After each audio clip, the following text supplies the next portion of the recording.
done! The victory feast is served!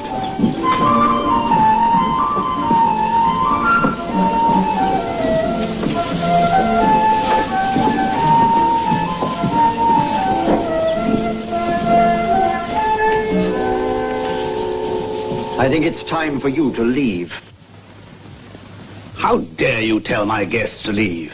Surely you don't propose to share your table with outlaws? Do you realize that these men have your pledge of immunity? Only for the archery contest. I didn't promise them 1 minute after it was over. As winners of the match, they have more right than any of us to enjoy the feast. I warn you, Sir Richard. I did make a promise, but I'm finding it increasingly difficult to keep it.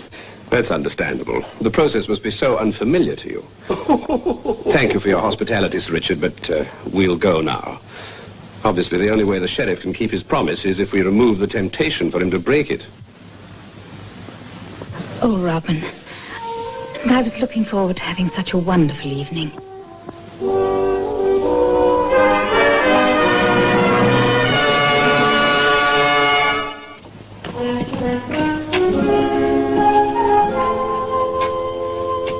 The sheriff seemed uncommonly anxious to get you two outside the castle walls. I thought the same thing.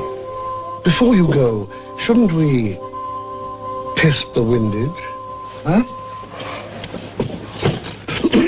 Aren't you two the men who lost the archery contest this afternoon? That's just what we're trying to forget. Allow me to offer you some words of consolation. The ability to accept defeat gracefully is one of the great tests of a man's character. Perseverance in the face of a setback...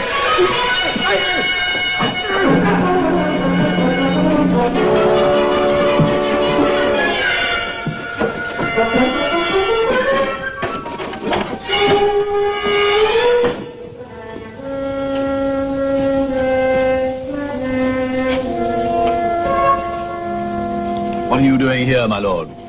Looking after your interests, Sir Richard. I want to make sure those outlaws leave your property without stealing the silver.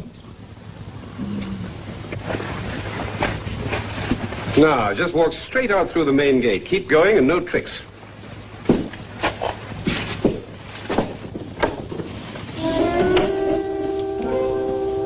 What do we do? We'll do what they say. I'm not playing target to a bowman like that. There go Robin Hood and Little John. Are you satisfied? Yes, Sir Richard. Most satisfied. You've broken your pledge! Not at all. I said they might leave the castle in peace. I said nothing about what would happen afterwards. Hey, why are they cudgeling those poor fellows out there?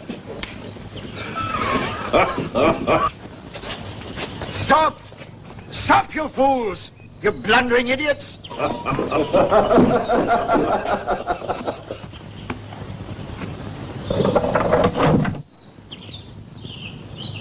Sir Richard, I demand that you hand over those outlaws to me. You treacherous dog, you've broken your promise. I shall hand over nothing.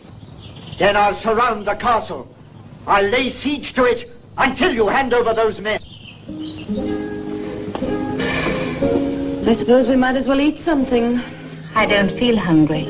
I must admit this is not the merriest banquet I've ever presided over.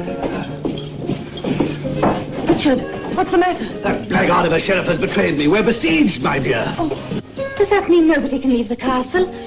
Nobody. We're surrounded. That treacherous fox might keep his men out there for days. Perhaps for weeks. Even months. Shameful, awful. Have some more meat, pasty. We'll need our strength to withstand the siege. Yes, and keep our spirits up.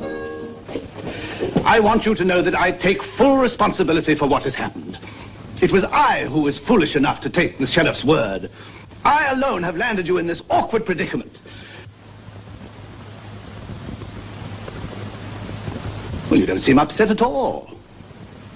Why, it's as though you welcomed this state of siege. Oh, go on, play to them.